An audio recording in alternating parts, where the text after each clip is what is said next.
Iran আমেরিকার শান্তি চুক্তির সমস্ত সম্ভাবনা শেষ হয়ে গেল। যদিও আমেরিকা এবং ইরান তাদের মধ্যে কোনোভাবেই শান্তি চুক্তি হবার সম্ভাবনা আগে থেকেই ছিল না, যেটুকু ক্ষীণ প্রত্যাশা ছিল তাও গতকাল শেষ হয়ে গেল। আমেরিকা এবং ইরান তারা আগামীতে অল্প সময়ের মধ্যেই মহাযুদ্ধে অবতীর্ণ হচ্ছে, তারই সম্ভাবনা এই মুহূর্তে সবচাইতে প্রকট হলো। গতকাল রাতে ইরানের পক্ষে আমেরিকার দেওয়া 14 দফা দাবির উত্তর জমা দেওয়া হয় পাকিস্তানের মাধ্যমে, আর সেখানে ইরান নতুন 10 দফা দাবি পেশ করে আমেরিকাকে, আমেরিকার দেওয়া 14 দফা দাবির উত্তরে। আর ইরানের দেওয়া জবাবকে হাতে পেয়ে ডোনাল্ড ট্রাম্প পত্রপাঠ খারিজ করে দিয়েছে ইরানের দেওয়া প্রস্তাবকে। আর এখানেই গত 3 মাস ধরে যুদ্ধের মাঝেও আমেরিকা এবং ইরানের মধ্যে যে চুক্তি হওয়ার আশা জেগেছিল সেই আশা রীতিমতো শেষ। সুতরাং এখন একটাই সমাধান, ইরান এবং আমেরিকা কে কত বড় শক্তিশালী রাষ্ট্র যুদ্ধের মাধ্যমে প্রমাণ হওয়ার পর সন্ধি যদি হওয়ার থাকে হবে, নতুবা অনন্তকাল ধরে ইরান আমেরিকা ইসরায়েলে যে বিবাদ সেই বিবাদ চলতে থাকবে। যদিও এখনো পর্যন্ত আনুষ্ঠানিকভাবে আমেরিকার পক্ষে যুদ্ধবিরতির সমাপ্তি ঘোষণা করা হয়নি, কিন্তু ডোনাল্ড ট্রাম্প কি লিখেছেন চলুন আমরা দেখে নিই। আজ সকালে ডোনাল্ড ট্রাম্প ইরানের রিপোর্ট হাতে পেয়ে তিনি ট্রুথ সোশ্যাল মিডিয়াতে পোস্ট করেছেন, I have just read the response from Iran's so called representatives. ইরানের প্রতিনিধি দলের পাঠানো উত্তর আমি এই মাত্র পড়লাম। I don't like it. একেবারে অল্প কথায় ডোনাল্ড ট্রাম্প জানিয়েছেন তিনি ইরানের দেওয়া জবাব একেবারেই পছন্দ করছেন না। টোটালি আনঅ্যাকসেপ্টেবল, একেবারেই গ্রহণযোগ্য নয়। অর্থাৎ ইরানের দেওয়া জবাব আমেরিকা প্রত্যাখ্যান করলো। আর স্বাভাবিকভাবে এই মুহূর্তে আপনার মনে প্রশ্ন জাগতে পারে, আমেরিকার যে 14 দফা প্রস্তাব দিয়েছিল ইরানকে তাতেই বা কি কি ছিল, এবং ইরান তার জবাবে 10 দফার প্রস্তাব পেশ করেছে আমেরিকার কাছে, সেই 10 দফা প্রস্তাবেই বা কি ছিল চলুন আমরা দেখে নিই। আর এই দুই দেশের প্রস্তাবকে পাঠ করবার পরে আপনিও বলবেন, যেমন আমরা বলছি যে ইরান আর আমেরিকার মধ্যে শান্তি চুক্তি সম্ভব নয়, যুদ্ধই একমাত্র সমাধান। চলুন আমরা দেখে নিই। প্রথমেই আমরা দেখব আমেরিকা ইরানকে যে 14 দফা শর্ত পেশ করেছিল সেই শর্তে কি কি ছিল। এখনো পর্যন্ত সরকারিভাবে এই প্রস্তাব বেরিয়ে আসেনি। আমরা ভারতীয় সংবাদপত্র দ্য হিন্দু, ইংল্যান্ডের খবরের কাগজ দ্য গার্ডিয়ান এবং আমেরিকার খবরের কাগজ অ্যাক্সিওস, এই 3টে কাগজ থেকে আমরা 13টি শর্তকে এক জায়গায় করতে পেরেছি। 1 নম্বরে আমাদের ফর্মাল এন্ড অফ ওয়ার, যুদ্ধের পরিসমাপ্তি। 2 নম্বরে ছিল 30 ডে নেগোসিয়েশন উইন্ডো, 30 দিনের আলোচনা শেষে দুই দেশ চুক্তি স্বাক্ষর করবে। 3 নম্বর ছিল মিলিটারি স্ট্যান্ড ডাউন, দুই দেশের মধ্যে কোনো সামরিক সংঘাত থাকবে না। 4 নম্বর থেকে সমস্যা শুরু, ইরানস ওপেনিং দ্য স্ট্রেইট, ইরানকে নিঃশর্তে হরমুজ প্রণালী খুলে দিতে হবে। ইউএস লিফটিং দ্য ব্লকেড, পরে আমেরিকা ওমান উপসাগরে চলা নৌ অবরোধকে তুলে দেবে। নিউট্রাল ফ্রি ট্রানজিট, হরমুজ প্রণালী দিয়ে কোন রকম ফিজ প্রদান না করেই সারা বিশ্বের জাহাজগুলি পার হয়ে যাবে হরমুজ প্রণালী। 7 নম্বরে ছিল 20 years suspension of uranium enrichment, 20 বছরের জন্য ইরান ইউরেনিয়াম এনরিচমেন্ট করতে পারবে না, অর্থাৎ পারমাণবিক অস্ত্র বানানোর কোনো চেষ্টা করতে পারবে না ইরান আগামী 20 বছর। ট্রান্সফার অফ এনরিচড ইউরেনিয়াম, ইরানের কাছে যে 441 কেজি এনরিচড ইউরেনিয়াম রয়েছে, যে ইউরেনিয়াম দিয়ে পারমাণবিক বোমা তৈরি করা যাবে, সেই ইউরেনিয়াম আমেরিকা কিংবা অন্য দেশের হাতে প্রত্যর্পণ করতে হবে, ইরান তা কাছে রাখতে পারবে না।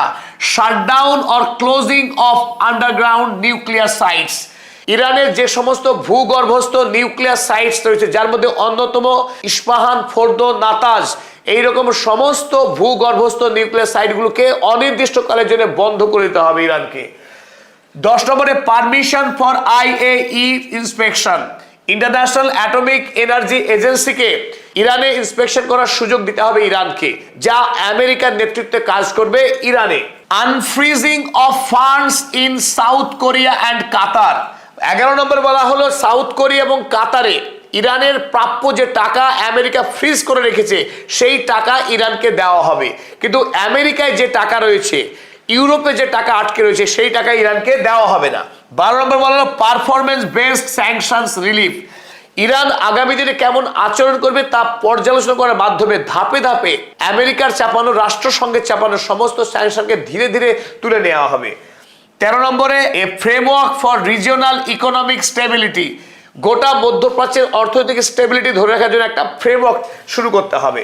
14 নম্বর আমরা জানতে পারিনি, যে 13টি পয়েন্ট আমরা তুলে ধরলাম সেখান থেকে একটা বিষয় স্পষ্ট, 28শে ফেব্রুয়ারি ইরান হামলা করবার আগে আমেরিকা এবং ইসরায়েলের যে অবস্থান ছিল ইরানের প্রশ্নে, সেখান থেকে আমেরিকা এতটুকু সরে আসেনি, তারা সেই পুরনো দাবিতেই আছে। অর্থাৎ ইরান কোনোভাবেই পরমাণু অস্ত্র তৈরি করতে পারবে না, তার কাছে থাকা এনরিচড ইউরেনিয়াম অন্য দেশের হাতে তুলে দিতে হবে, নিঃশর্তে খুলে দেবে হরমুজ প্রণালী, হরমুজ প্রণালী থেকে কোনো দেশের কোনো জাহাজের কাছ থেকে ফিজ নেওয়া যাবে না, তাদের উপরে সমস্ত স্যাংশনও তোলা হবে না, এমনকি যে সমস্ত টাকা ফ্রিজ করে রেখেছে আমেরিকা সেই টাকার বেশিরভাগটাই ইরানের হাতে তুলে দেওয়া হবে না। স্বাভাবিকভাবেই আমেরিকার দেওয়া এই 14 দফা শর্ত যে ইরান কোনোভাবেই মেনে নেবে না তা স্পষ্ট ছিল। চলুন ইরান এবার আমেরিকার যে দাবিগুলোকে নস্যাৎ করে তারা কি কি দাবি পেশ করলো। গতকাল ইরানের পক্ষে পাকিস্তানের কাছে, অর্থাৎ যে রাষ্ট্র ইরান এবং আমেরিকার মধ্যে শান্তি চুক্তির মধ্যস্থতা করছিল, সেই পাকিস্তানের হাতে ইরান পাঠিয়ে দিয়েছে তাদের 10 দফা দাবি সম্বলিত প্রস্তাব। সেই প্রস্তাব, যে প্রস্তাব পড়ে ডোনাল্ড ট্রাম্প প্রত্যাখ্যান করে দিয়েছে। চলুন ইরান কি কি দাবি করেছিল আমরা দেখে নিই। 1 নম্বর শর্তে ইরান জানিয়েছিল 20 ইয়ার্স এনরিচমেন্ট সাসপেনশন রিজেক্টেড। 20 বছর ধরে আমেরিকা যে দাবি করেছিল ইরান কোন রকম ইউরেনিয়াম সমৃদ্ধিকরণের কাজ করতে পারবে না, তা ইরান প্রত্যাখ্যান করেছে। 2 নম্বরে highly enriched uranium transfer rejected. অন্য কোনো দেশের হাতে ইরানের কাছে থাকা 441 কেজি যে এনরিচড ইউরেনিয়াম তাদের তুলে দিতে হবে দাবি করেছে আমেরিকা, সে দাবিও ইরান প্রত্যাখ্যান করেছে, ইরান মানবে না। 3 নম্বর closing of nuclear sites rejected. ইরানের যে গুরুত্বপূর্ণ পরমাণু কেন্দ্রগুলো রয়েছে মাটির গভীরে, যেখানে ইউরেনিয়াম সমৃদ্ধিকরণের কাজ বা আগামীতে বোমা প্রস্তুতিকরণের যে কাজ মাটির গহ্বরে হয়, সেই সাইটগুলোকে আমেরিকা দাবি করেছিল বন্ধ করে দিতে হবে। ইরান সেই দাবিকে ছুঁড়ে ফেলেছে। ইরান কোনো অবস্থাতেই নাতাজ, ফোর্দো বা ইস্পাহানের পরমাণু কেন্দ্রগুলো বন্ধ করবে না। 4 নম্বর immediate US primary and secondary sanction lift. চতুর্থত অবিলম্বে আমেরিকাকে প্রাইমারি এবং সেকেন্ডারি লেভেলের যত স্যাংশন ইরানের উপরে চাপিয়েছে সমস্ত স্যাংশন তুলে দিতে হবে। 5 নম্বর ওয়ার রেপারেশন। ইরানে হামলা করে আমেরিকা এবং ইসরায়েল যে মারাত্মক অর্থনৈতিক ক্ষতি করেছে ইরানের, বাড়িঘর ভাঙা, স্কুল হাসপাতাল ভাঙা এবং অসংখ্য সাধারণ নাগরিককে খুন করা, সমস্ত ঘটনায় আমেরিকাকে একটি নির্দিষ্ট পরিমাণ ক্ষতিপূরণ দিতে হবে ইরান সরকারের হাতে, সেই ক্ষতিপূরণ দেওয়া আবশ্যিক। 6 নম্বর দাবি করেছেন unconditional unfreezing of all global assets. সারা পৃথিবীর বিভিন্ন ব্যাংকে, বিভিন্ন রাষ্ট্রের কাছে যে সমস্ত টাকা আমেরিকা ফ্রিজ করে রেখেছে ইরানের, কারণ সেই টাকাগুলো ডলারে ছিল, ডলারে থাকার কারণে আমেরিকার অ্যাডমিনিস্ট্রেশন ইরানের সেই সমস্ত অ্যাসেটকে ফ্রিজ করে রেখেছে। তাই সারা পৃথিবীর যত দেশে যত টাকা ইরানের পাওনা বকেয়া রয়েছে সমস্ত টাকা ইরানকে মিটিয়ে দিতে হবে। যে টাকার পরিমাণ 150 বিলিয়ন থেকে 500 বিলিয়ন ইউএসডি পর্যন্ত হতে পারে। আর এখান থেকে বোঝা যাচ্ছে যে কি বিপুল পরিমাণ ইরানের টাকা আমেরিকা ফ্রিজ করে রেখেছে। 7 নম্বর sovereignty over the strait. Hormuz প্রণালীকে ইরানের অখণ্ড রাষ্ট্রীয় অংশ বলে মেনে নিতে হবে আমেরিকাকে। 8 নম্বর রিজিওনাল নন অ্যাগ্রেশন প্যাক্ট। এবং মধ্যপ্রাচ্যে আর আগামীতে ইসরায়েল বা আমেরিকা ইরানকে আক্রমণ করবে না, এই শর্তে মুচলেকা দিতে হবে। 8 নম্বর রিজিওনাল নন অ্যাগ্রেশন প্যাক্ট, অর্থাৎ মধ্যপ্রাচ্যে ইসরায়েল যে রাহাজানি চালাচ্ছে লেবাননে, গাজাতে, ইয়েমেনে, এই সমস্ত দেশগুলোতে আগামীতে আক্রমণ করতে পারবে না ইসরায়েল, বা আমেরিকাও সাহায্য করতে পারবে না ইসরায়েলকে, এই শর্তে আমেরিকাকে মুচলেকা দিতে হবে। 8 নম্বর withdrawal of US naval forces. Oman উপসাগরে বর্তমানে যে আমেরিকার সৈন্যবাহিনী অবরোধ চালাচ্ছে সেই অবরোধ তুলে নিতে হবে। 10 নম্বর 30-day নেগোসিয়েশনস উইন্ডো অ্যাকসেপ্টেড। আমেরিকার দেওয়া 30 দিনের আলোচনার যে কথা বলা হয়েছে সেটা ইরান মেনে নিয়েছে। ইরানের অবস্থা এবং আমেরিকার অবস্থা সম্পূর্ণ বিপরীত। আমেরিকা যখন চাইছে ইরান কোনোদিনই পারমাণবিক অস্ত্র তৈরি করতে পারবে না, সেখানে ইরান সেই শর্ত মানতে নারাজ, অর্থাৎ ইরান আগামী দিনে পারমাণবিক অস্ত্র বানাতে প্রস্তুত। 2 নম্বর হরমুজ প্রণালী। হরমুজ প্রণালীকে আন্তর্জাতিক জলসীমা বলছে আমেরিকা। ইরানের তার উপরে কোনো কর্তৃত্ব নেই দাবি করছে আমেরিকা, সেখানে ইরান দাবি করছে হরমুজ প্রণালী এবং সেই জলসীমা ইরানের রাষ্ট্রীয় অংশ। সুতরাং সেখান দিয়ে পার হতে গেলে আন্তর্জাতিক সমস্ত জাহাজকে ইরানের শর্ত, ইরানকে ফিস দেওয়া, সমস্ত কিছু মেনে নিতে হবে। এবং আমেরিকার যত পরমাণু কেন্দ্র রয়েছে সবগুলিকে বন্ধ করাতে চাইছে আমেরিকা, খুলে দিতে চাইছে IAEA এর ইন্সপেকশনের জন্য ইরানের সমস্ত পরমাণু কেন্দ্র। যে IAEA কাজ করে আমেরিকার হাতের পুতুলের মতো। এই সমস্ত প্রস্তাবকে ইরান ঘৃণা ভরে প্রত্যাখ্যান করেছে। আর ইরানের দেওয়া এই 10 দফা দাবি পড়ার পর ডোনাল্ড ট্রাম্প আজ ফুৎকারে উড়িয়ে দিয়েছেন, অর্থাৎ ইরানের দেওয়া প্রস্তাব আমেরিকা গ্রহণ করছে না। একদিকে ইরান আমেরিকার প্রস্তাব গ্রহণ করছে না, ঠিক অনুরূপভাবে ইরানের দেওয়া প্রস্তাবও আমেরিকা গ্রহণ করছে না। তাহলে সমাধান কি? সমাধান যুদ্ধ। এই মুহূর্তে আমাদের ঘোর আশঙ্কা যে আরো একবার মহাযুদ্ধ শুরু হতে যাচ্ছে ইরানের মাটিতে। আমেরিকা এবং ইরান যতদিন না পর্যন্ত মহাযুদ্ধে জড়িয়ে একটা ভয়ঙ্কর ধ্বংস হচ্ছে এবং একটি রাষ্ট্র সম্পূর্ণরূপে পরাস্ত হয়ে অপর রাষ্ট্র বিজয়ী হচ্ছে, ততক্ষণ এই দুই রাষ্ট্রের মধ্যে সংঘাত শেষ হচ্ছে না।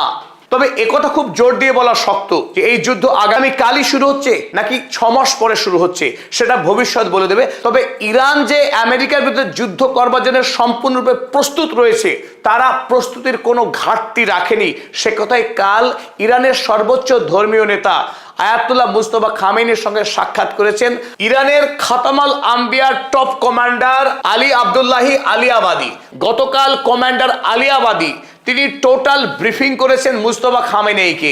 বর্তমানে ইরানের প্রস্তুতি কতটা, কোন সৈন্যবাহিনী কি অবস্থায় আছে, তাদের কাছে কত পরিমাণ অস্ত্র মজুত রয়েছে, তার বিস্তারিত তথ্য প্রদান করেছেন সর্বোচ্চ ধর্মীয় নেতা মুস্তফা খামেনেইকে। আর এই খবর আজ প্রকাশিত হয়েছে চীনের সংবাদপত্র জিনহুয়ামে। চলুন আমরা দেখে নিই হেডলাইনগুলো চটপট। Iran commander meets Khamenei, সেইজ forces highly prepared. ইরানের কমান্ডার খামেনির সঙ্গে সাক্ষাৎ করেছেন এবং জানিয়েছেন যে ইরানের সৈন্যবাহিনী উচ্চ পর্যায়ের প্রস্তুতি সম্পন্ন করেছে to confront any hostile action, ইরানের বিরুদ্ধে যে কোনো আক্রমণকে মোকাবেলা করার জন্য। চীন লিখেছে top military commander meets Iran supreme leader, briefs on military readiness. ইরানের সরকারি সংবাদপত্র Islamic republic of Iran broadcasting তারা একটি টুইট করেছে। সেই টুইটে লেখা হয়েছে according to Tasnim news agency, তারাও তাসনিম নিউজ এজেন্সিকে কোট করেছে, Abdollahi presented a report on the preparedness of Iran's arm forces. ইরানের আর্ম ফোর্সের প্রস্তুতি নিয়ে ব্রিফ করেছেন Mustafa খামেনেইকে, encompassing the army, the IRGC, the law enforcement, border guard forces and the defense ministry and the Bazid forces। ইরানের যতগুলো সৈন্যবাহিনীর শাখা প্রশাখা রয়েছে সমস্ত শাখা এই মুহূর্তে যুদ্ধের চূড়ান্ত প্রস্তুতি নিয়ে অপেক্ষা করছে যদি আমেরিকা বা ইসরায়েল কিংবা আরব আমির শাহীর মতো রাষ্ট্রগুলো মিলিতভাবে ইরানের উপরে ঝাঁপিয়ে পড়ে। ইরান তার যোগ্য জবাব দেবে এবং হরমুজ প্রণালীকে তারা রক্ষা করতে বদ্ধপরিকর। আগামী দিনে পারমাণবিক অস্ত্র প্রস্তুতি এবং বাণিজ্যিকভাবে ইরানকে একটি শক্তিশালী রাষ্ট্র গড়ার সমস্ত প্রস্তুতি সম্পন্ন করেছে। এরই সাথে আমাদের এই নিবেদন শেষ করলাম। আমরা সতর্ক দৃষ্টি রেখেছি ইরানের প্রত্যেকটি ঘটনার উপরে।